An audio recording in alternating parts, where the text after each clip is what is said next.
There is no injunction, formal or informal, against anybody taping this and handing it to anybody else they want to. We encourage it. We feel that the work that we do will stand up to any inspection, and we are more than happy.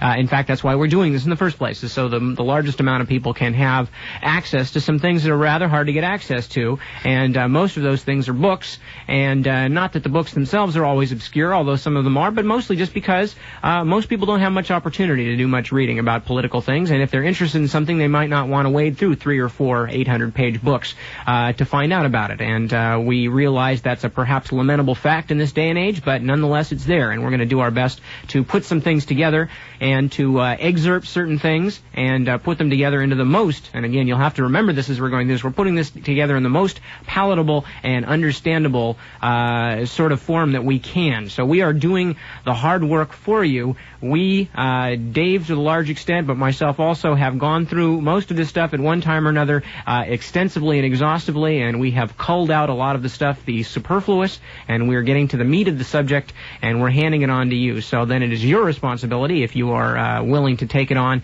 to do your best to do something with it, whatever might seem appropriate to you. Alrighty, now, we're going to be talking about terrorism, and one of the things we're going to be focusing on primarily is Middle Eastern terrorism. Not exclusively, but terrorism in and around the Middle East is going to be one of the main focuses of the broadcast this evening. And in order to get a handle on Middle East terrorism and the development of it, we're going to be taking a look at the development of not only the Egyptian Security Service, but also the Libyan Secret Service as well. And we're going to see how the political development of those countries' secret services relates directly to the whole terrorist question.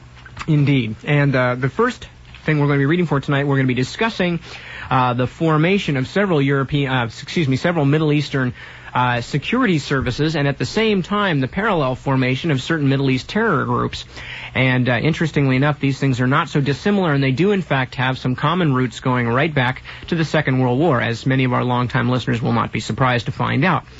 Now, the first book we're going to be reading from is a book entitled Gehlen, Spy of the Century. Gehlen, of course, G-E-H-L-E-N. Gehlen, Spy of the Century. The book was written by E.H. Cookridge, copyright 1971, from Random House in New York. Now, again, for those who are just getting into this stuff for the first time and are not familiar with the name, since Gehlen himself is not going to be the primary focus of this particular segment, let me just explain to you very quickly. Reinhard Gehlen was the head of Hitler's Eastern Secret Service, the Fremde Heere Ost, the Foreign Armies East, and was in fact the leading intelligence expert on the Russian front and the Eastern front in general. At the end of World War II, realizing that he would probably be valuable to somebody, he promptly jumped to the American side, actually before the war was even over, brought his files, turned himself over, put himself in the hands of Allen Dulles, who was only too glad to have him.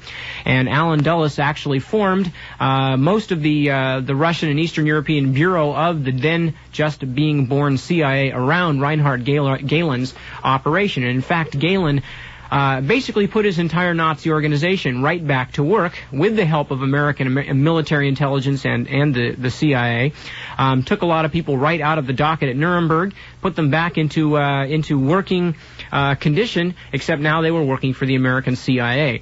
Gehlen later went on to work for NATO intelligence and also fulfilling the same function, that is as a Soviet and Eastern European expert beyond compare, and then later went on to take the core of his organization and form the West German Secret Service at the time that West Germany was permitted to have its own intelligence network. And that became the BND, the Bundesnachrichtendienst. The BND you might want to remember because that will come up during the course of the broadcast tonight and in the course of subsequent broadcasts.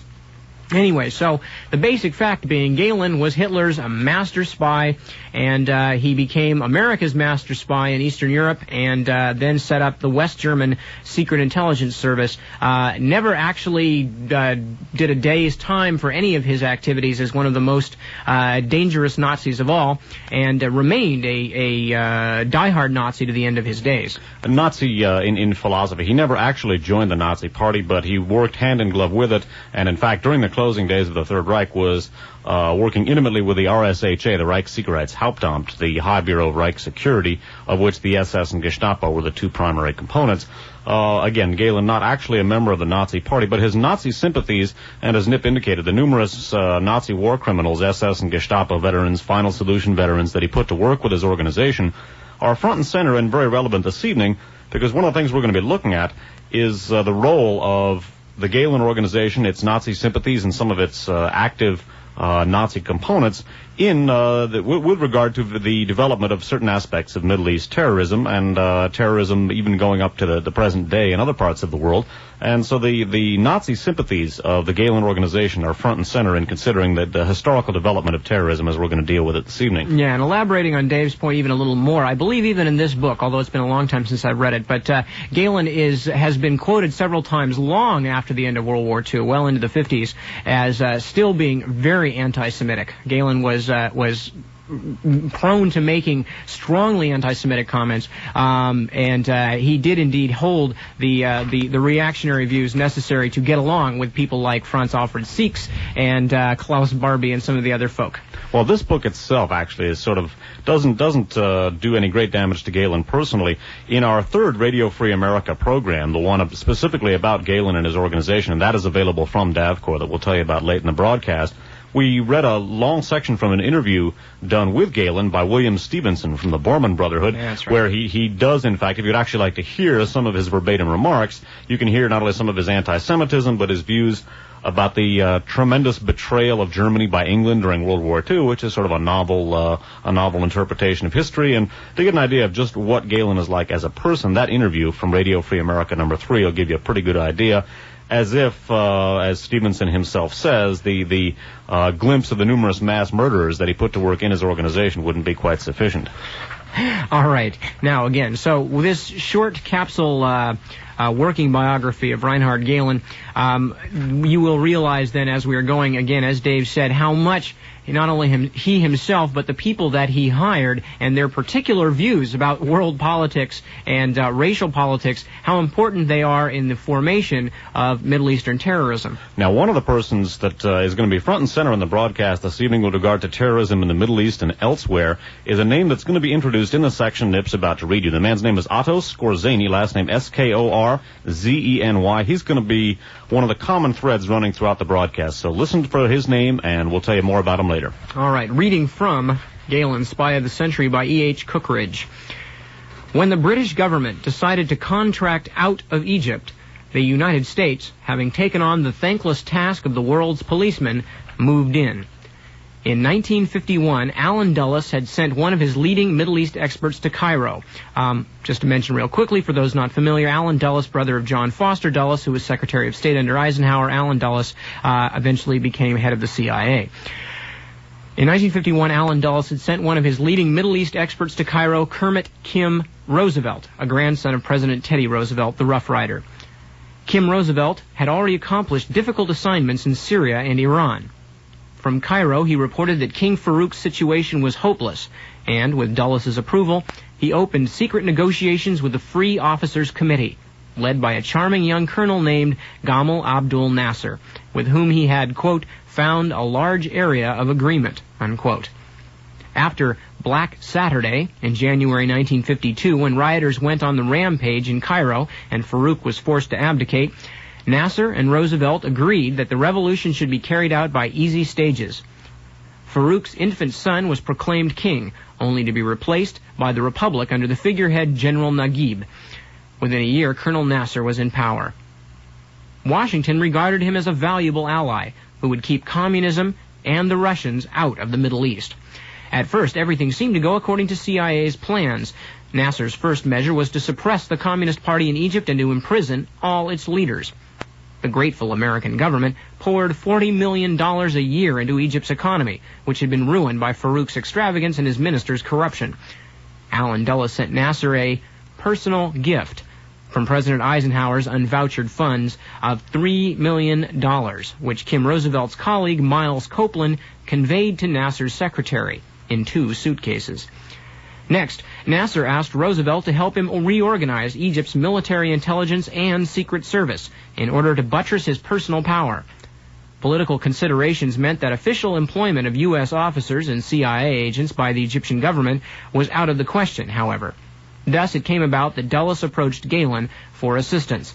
Before continuing, I should just mention that the State of Israel had been formerly chartered only a few years earlier. Of course, they were already in a great deal of struggle and conflict with the other Middle Eastern powers, of which Egypt was, if not the leader, was certainly close to it. This is the political considerations that they're referring to because, of course, already the United States was one of the leading supporters of Israel, if not the leading supporter. At that time, Gehlen was absorbed in his struggle with Wohlweber, who had taken charge of the East German Ministry for State Security after the Berlin Uprising. Nevertheless, he obliged his friend Dulles by recruiting a, quote, military mission of former officers of Hitler's army in the SS. This mission was dispatched to Egypt under ex-Waffen-SS General Wilhelm Farnbacher. In time, it grew to 200 officers. Besides the military mission, however, Nasser needed men to organize his secret service, directing espionage and training saboteurs against Israel, and also to advise on the surveillance of his many enemies inside Egypt, such as the powerful Muslim Brotherhood. Again, his American advisors turned to Gehlen, asking him to recommend someone qualified to take on the task. During the secret negotiations which followed, Gehlen thought at one stage of sending one of his own experts from Pulak. He had several men who had conducted espionage against the British during the war in Libya, Egypt, and Iran. But he could not realistically spare one of sufficiently high rank to impress Nasser. He therefore suggested his old colleague, ex-SS Sturmbannführer Otto Skorzeny, of Zeppelin fame, to take on the assignment in Egypt. After the war, Skorzeny had spent 3 years in American captivity in Germany as a suspected war criminal. He had been released in July 1948 and was living in Spain, where he had established a prosperous engineering business. I should stop to insert into Mr. Cookridge's manuscript that one of the things that he had established in Spain was the beginnings of the German SS post-war organization known as Die Spinne, the Spider, which he was operating from Spain at that time with the help of Franco's intelligence services and military intelligence, etc. He was not merely a prosperous engineer. Anyway, going along with E.H. Cookridge, he was promised, meaning Skorzeny, he was reluctant to accept, meaning to accept Gehlen's commission. For one thing, the Egyptians offered little financial inducement. He was promised that CIA would top up his salary from Nasser. Dulles and Gehlen also approached Skorzeny's father-in-law, Dr. Hjalmar Schacht, once Hitler's financial wizard, who, after his acquittal at Nuremberg and the quashing of his 8-year sentence under the denazification laws, had become president of a bank in Dusseldorf. So, besieged from so many sides, Herr Skorzeny graciously agreed on the condition that his stay in Cairo should be limited. Skorzeny worked in Egypt for about a year, and then left Nasser's secret service in the good hands of other SS and Gestapo men. He had recruited about 50, of whom some had to be summoned from Argentina, Brazil, Paraguay, and Spain, where they had found a safe haven from Allied prosecution as war criminals. Amongst his assistants was a high official of Goebbels' propaganda ministry and Himmler's RSHA, Franz Bunch, spelled B-U-E-N-S-C-H, and, quote, expert on Jewish matters. He had worked with Eichmann on the final solution during the war, and had written a book entitled Sexual Habits of the Jews, which was probably the most viciously pornographic document ever produced by the Nazis. These German intelligencers in Cairo looked to Gehlen for advice, and he appointed a liaison officer to them, whom he sent from Germany.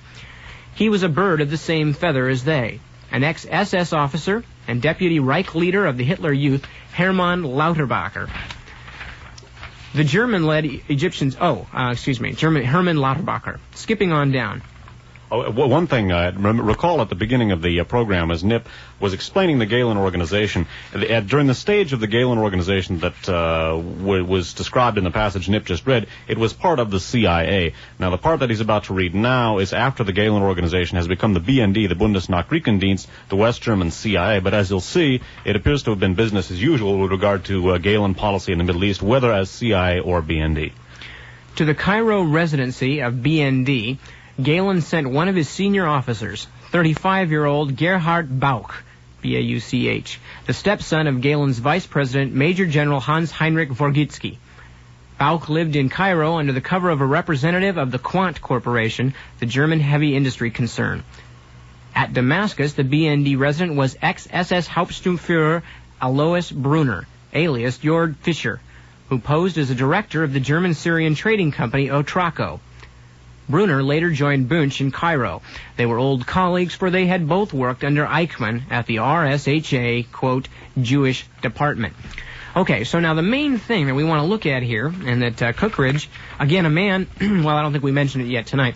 Cookridge is a man who has quite a bit of admiration for General Gehlen, and because, of course, General Gehlen went to work for the United States and for the Western Allies and etc. But even Cookridge, of course, has difficulty overlooking the fact that the people that were sent at the request of the United States, and again, remember that Israel at this time was struggling for existence in the Middle East, was already essentially at war with most of the Middle East and most notably Egypt, that at the request and the behest of Allen Dulles, Reinhard Gehlen, again himself, one of the most intelligent men and one of the most important men in the German High Command as far as the persecution of war matters, Reinhard Gehlen was sending people to work for and to, in fact, set up the Egyptian security service in one of the world's most touchy areas, who were, in fact, people who had been working on the final solution, and not only working on the final solution, but were fairly high up in such organizations as the RSHA.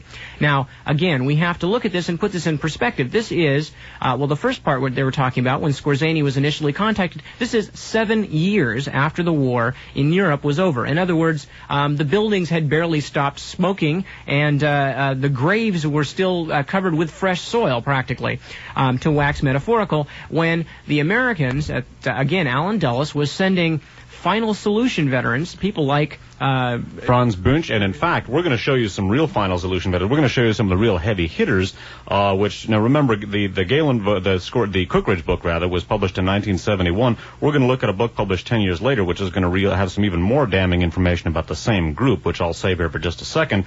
The point being, this is done, as Nif said, 7 years after the conclusion of World War II, as the buildings were still smoking, practically, as he indicated. And in fact, in Eastern Europe, the fighting was just winding down, the guerrilla warfare we discussed in our first Radio Free America show. It's worth noting that this, the formation of the Egyptian Secret Service and military intelligence was not only accomplished under CIA auspices, but specifically an obvious Third Reich bent was given to these organizations by the diehard Nazis who were and anti-Semites who were placed in key positions to reconstruct the Egyptian services. Indeed.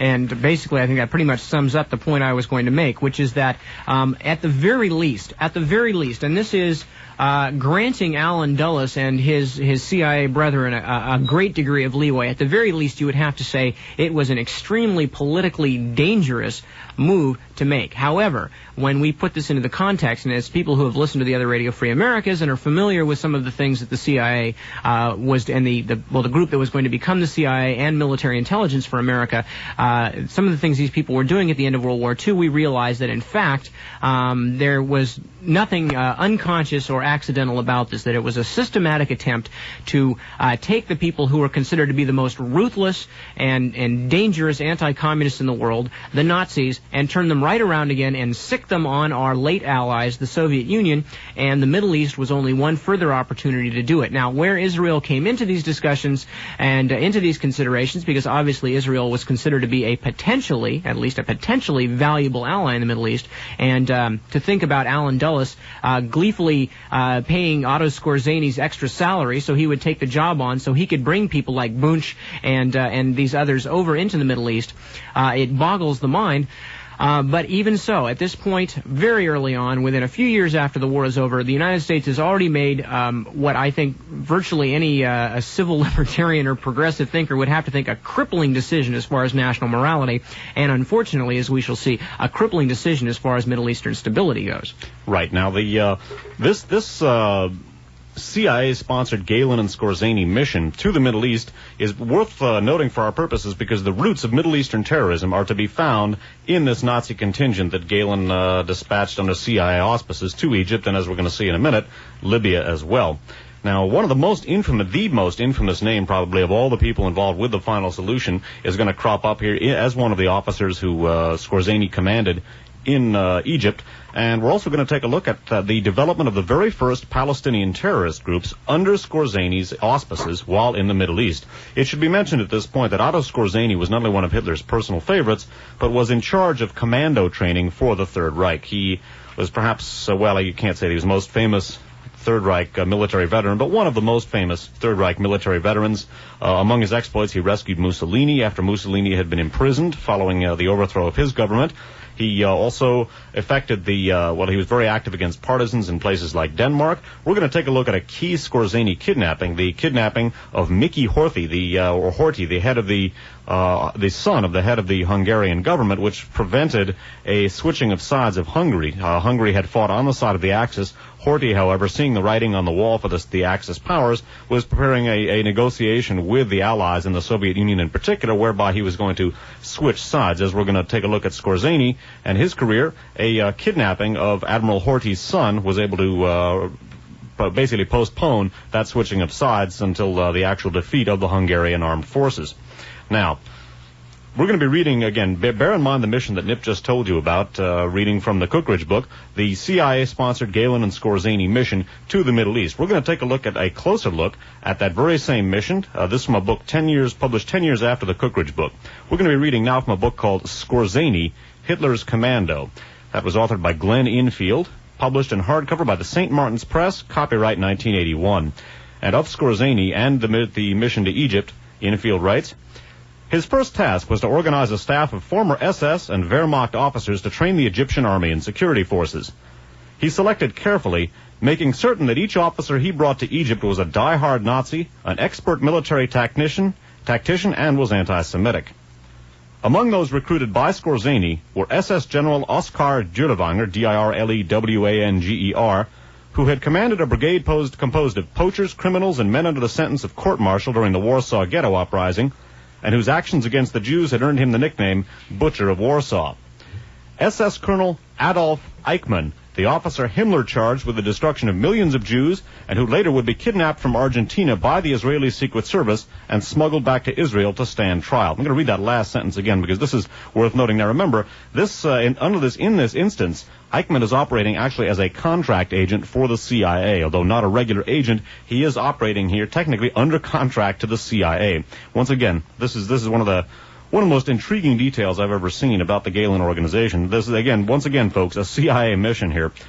Reading from Skorzany, Hitler's Commando. Among the people Skorzany recruited, SS Colonel Adolf Eichmann, the officer Himmler charged with the destruction of millions of Jews, and who later would be kidnapped from Argentina by the Israeli Secret Service and smuggled back to Israel to stand trial. SS General Wilhelm Farnbacher, Panzer General Oskar Munzel, Leopold Gleim, former chief of Hitler's personal guard, and Gestapo security chief of German-occupied Poland, and Joachim Daimling, former chief of the Gestapo in Dusseldorf. To handle medical problems, Skorzany recruited Dr. Heinz Eisele, E-I-S-E-L-E, who had been chief medical officer at Buchenwald concentration camp, and Heinrich Wiedermann, former medical director at Dachau. So a really intriguing collection of people for Otto Skorzany and the CIA to have in Egypt, training the Egyptian Secret Service. And in light of some of the things that cropped out of this particular association, it's not too surprising that basically a pattern of bloodshed was being established at this point. Now, still later in the Skorzany book by Infield goes into one of the most important details for our purposes of the broadcast this evening, namely the fact that while serving as a CIA contract agent in Egypt on this very mission that we've just been describing, Otto Skorzany set up the first Palestinian terrorist groups. Reading again from Skorzany, Hitler's Commando. Skorzany was already training an Arab Foreign Legion in commando tactics. This unit was comprised of 400 former Nazis and Gestapo veterans and used a training base at Bilbias in the Delta. He also helped organize and train the first Palestine terrorists and planned their initial forays into Israel by way of the Gaza Strip about 1953 and 4. Voss, that's Wilhelm Voss, a key West German representative in Egypt. Voss was aware, too, that Skorzany had no intention of leaving Egypt except for his periodic trips to Argentina and other countries where Odessa had business and political interests, and to his home base in Madrid. So while on this CIA-sponsored mission, employing the likes of Adolf Eichmann, Franz Bunch, and so forth, Otto Skorzany sets up and helps organize or helps plan the forays for the first Palestinian terrorist groups. This is significant for our purposes because Palestinian terrorism is one of the things we're going to be looking at great length this evening. And of course, one of the local and late bywords for terror has become, of course, Libya. Muammar Gaddafi. Just today, on my way up to the station, I was listening to a news broadcast about the Texas Border Patrol and how they're all on basically permanent alert these days, waiting for the Libyan terrorists to come flooding up into the United States from Mexico. They haven't had any come through yet, but they're ready for them. While we're hearing the word Libya and the word terrorism constantly linked now on our national media, virtually inextricable at this point, and I mean that seriously. I challenge any of you out there to think of the last news story that you heard about Libya that had nothing to do with terrorism. I challenge you. Anyway, while we're thinking about that, let's examine a little bit about the antecedents there, too, and just see if by any strange coincidence this could fit into some of the rest of the pattern that's beginning to form here.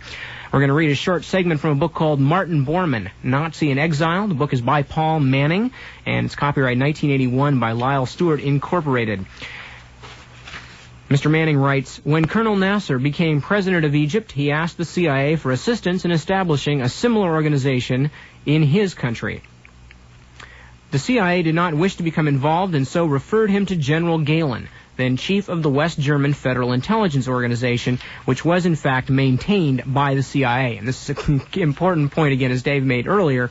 This sentence is a little circuitous, but the point, I think, is clear when re-examined. Let's read it again. The CIA did not wish to become involved, and so referred him to General Gehlen, then chief of the West German Federal Intelligence Organization, which was in fact maintained by the CIA. In other words, this is before the BND was a nominally separate entity, and as Dave pointed out, these folks are then, in effect, CIA contract agents. By the way, the Mueller referred to, this is a slightly different, this account differs in some details from the accounts given by Glenn Infield and also by Cookridge. In this particular accounting of the Skorzeny mission to Egypt for CIA, Heinrich Mueller's name comes up. Now, Heinrich Mueller was the head of the Gestapo. Probably the reason why Skorzeny and or why Infield and Cookridge stayed away from it is officially Heinrich Mueller is supposed to be dead. In reality, when they finally unearthed his grave, they dug up his grave. There were 3 skeletons in it, none of whom was Heinrich Mueller. So, as Paul Manning, the author of this book, who did extensive first-hand investigation of the Nazi underground in Latin America, Heinrich Mueller not only survived the war, but in essence is the sort of security minister in exile for Third Reich elements. Basically, the Gestapo remained intact and has served as the enforcement wing of the post-war Nazi underground. Heinrich Mueller was not only alive and well, but was very active at the time of the writing of this book in 1981 at the ripe old age of 79. According to the account by Paul Manning here, it was Heinrich Mueller who basically provided Skorzeny with the staff that he used in Egypt. Okay, continuing. The CIA did not wish to become involved and so referred him to General Gehlen. But Gehlen ducked the request, suggesting that former SS General Otto Skorzeny, son-in-law of Hjalmar Schacht, one-time Minister of Finance for Hitler, should be approached. Skorzeny, who made his headquarters in Spain, did not want the assignment either, for he was doing too well as an engineer and businessman in Spain and was also owner of a large farming establishment outside of Dublin. That's interesting. We'll get back to that later on. But, urged by Schacht, he had Heinrich Mueller in Brazil. Again, the gentleman Dave was just referring to, the man who managed to bury 3 people in his grave and not be dead himself. Urged by Schacht, Skorzeny had Heinrich Mueller in Brazil send him a team of secret police specialists who all arrived in Cairo as a German mission led by Skorzeny, who promptly returned to Spain after introductions had been made. Mueller's team established such an effective intelligence service for Nasser, known as the General Intelligence Service, that Colonel Gaddafi of Libya, then the new revolutionary leader of his country, asked Nasser to make the German team of advisors available to him also. This was done, and upon arrival, the Germans started with a thorough house cleaning of the Libyan secret police hired by the previous ruler, King Idris. 2,000 Libyan police were put in jail and continue to languish there today, and the Germans rebuilt from scratch. Today, Libyan intelligence agents are stationed in all Libyan, African, and overseas embassies and consulates, and they are tough and ruthless. Perhaps as a quid pro quo to this service to Libya, the colonel granted the West German rocket company, Ortag, rights to a vast test range 600 miles south of Tripoli in 1980. So again, Muammar Gaddafi, then the brand new revolutionary leader of Libya, also sent for Skorzany's Dial a Nazi Security Service and had them sent promptly over to Libya, where they formed the Libyan Security Service. And those same Libyan security agents who stationed in embassies have been wrecking some kind of havoc, including shooting a policewoman in Britain, which very nearly ended all relationships. Well, it did end all standard relationships between Britain and Libya a couple of years ago.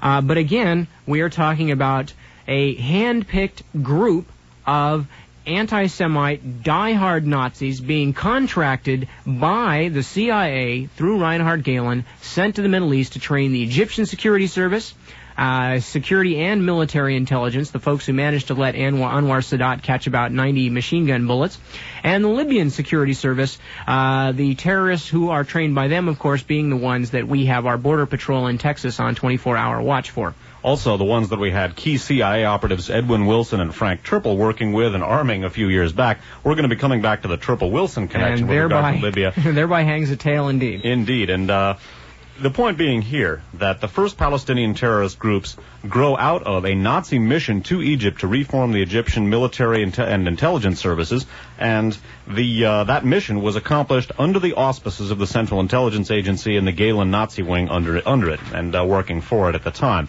Again, a key name to remember, the fellow who set up these first Palestinian terrorist groups while working as a contract agent for CIA, Otto Skorzany, the commando chief of the Third Reich, and a dominant person in shaping the pattern of post-war terrorism, as well as setting up many of the organizations involved in it. So remember Skorzany, remember the mission to Egypt that he carried out on behalf of Gehlen and CIA, and the connections between that Nazi group and not only the Egyptian Secret Service, but the Libyan Secret Service as well.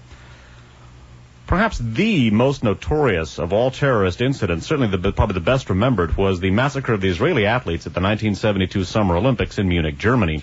We're going to be taking a look at that particular incident in considerable length this evening, and we're going to begin looking at it right now. Specifically, we're going to take a look at the man who was credited with organizing the Olympics massacre, a Palestinian named Ali Hassan Salameh. That's Ali as A-L-I. Hassan, H-A-S-S-A-N, Salameh, S-A-L-A-M-E-H. Now, Ali Hassan Salameh is to be distinguished from Hassan Salameh. We're going to talk about Hassan Salameh, his father, in just a few minutes. But this is Ali Hassan Salameh, the leader of the Olympics massacre. An interesting article about Ali Hassan Salameh indicating that he also worked for the CIA appeared in the Wall Street Journal of February 10th, 1983. It's by David Ignatius, a Wall Street Journal reporter, and it's headlined, PLO operatives slain reputedly by Israelis had been helping U.S. Subtitled, Figure in Munich Massacre died in a 1979 explosion. Role in diplomat safety. Arafat's American Channel? ? Dateline, Washington. On January 22, 1979, an official of the Palestine Liberation Organization named Ali Hassan Salameh was killed in a car bomb explosion in Beirut. One of the most notorious PLO terrorists during the early 1970s, he had helped plan the seizure of Israeli athletes at the 1972 Summer Olympics in Munich. We have lost a lion, said PLO chairman Yasser Arafat. Mr. Salameh's corpse carried a hint that he was an unusual lion. In one of the dead man's pockets, according to a close friend, was a message sent that day from Bashir Gemayel, the leader of the Lebanese Phalangist militia and normally a ferocious enemy of the PLO, warning Mr. Salameh that his life was in danger. Shortly after the assassination, Admiral Stansfield Turner, then the director of the Central Intelligence Agency, briefed President Carter on the incident. The CIA's information about who had killed Mr. Salameh wasn't conclusive, but senior Carter administration officials say they suspected it was the Israelis. These officials say that despite Mr. Salameh's terrorist background, President Carter expressed concern, unquote, at his death. The reason for President Carter's dismay was that for over 5 years, Mr. Salameh, with Mr. Arafat's apparent approval, had been providing the CIA with intelligence that helped protect U.S. diplomats from extremist attacks by Palestinians and other Arabs. He had also helped implement an understanding with the U.S.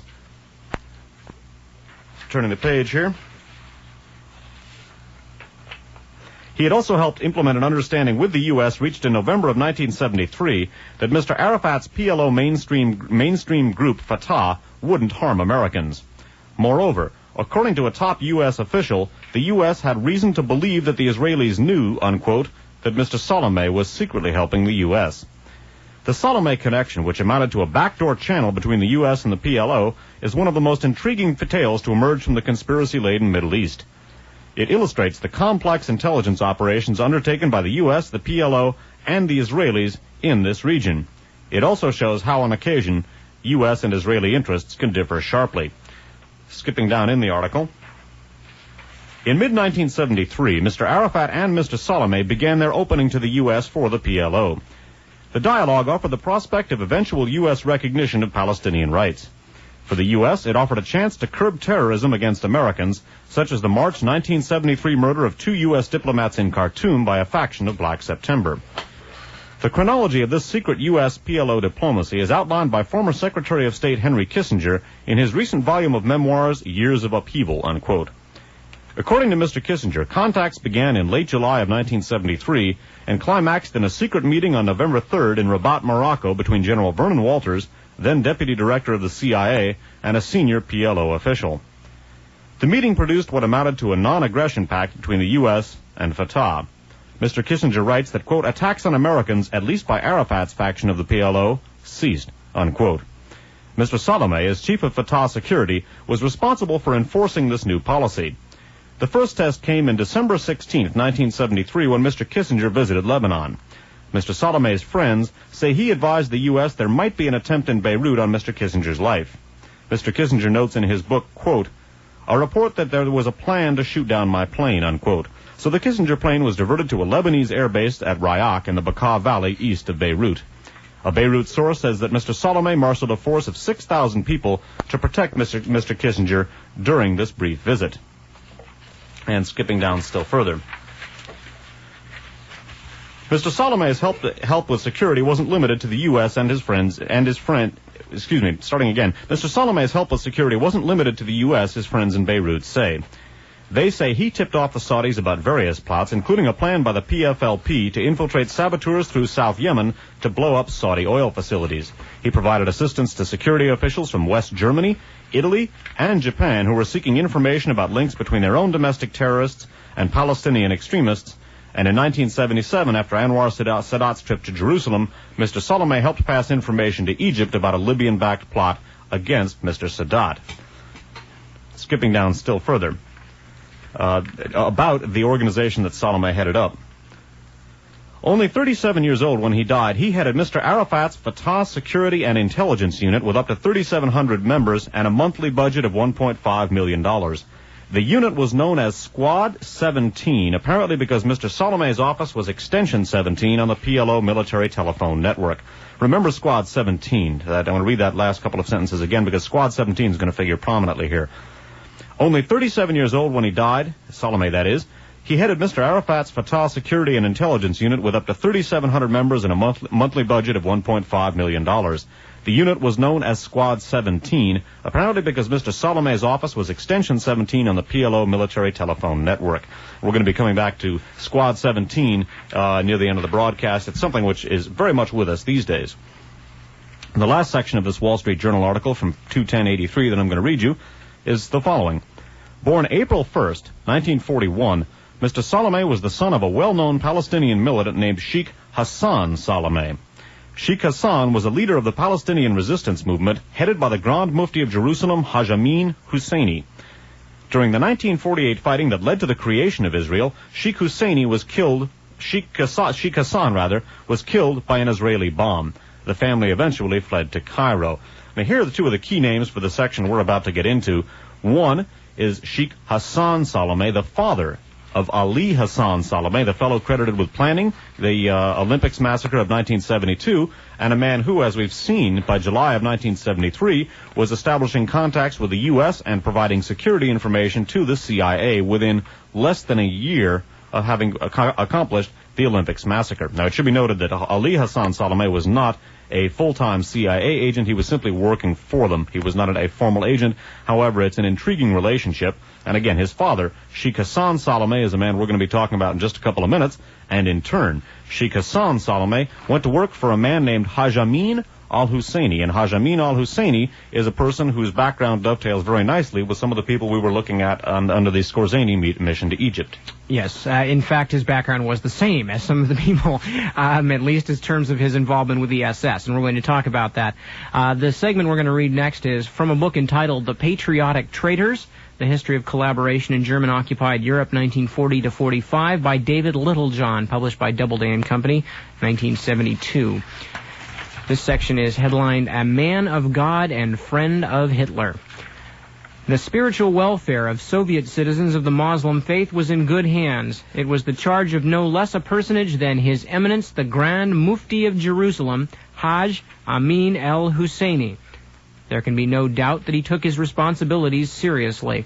An indefatigable worker in the cause of Allah and Adolf Hitler, he toured prisoner of war camps exhorting the faithful to take up arms on behalf of the new order. He reviewed Muslim SS units, their field gray uniforms topped with a fez.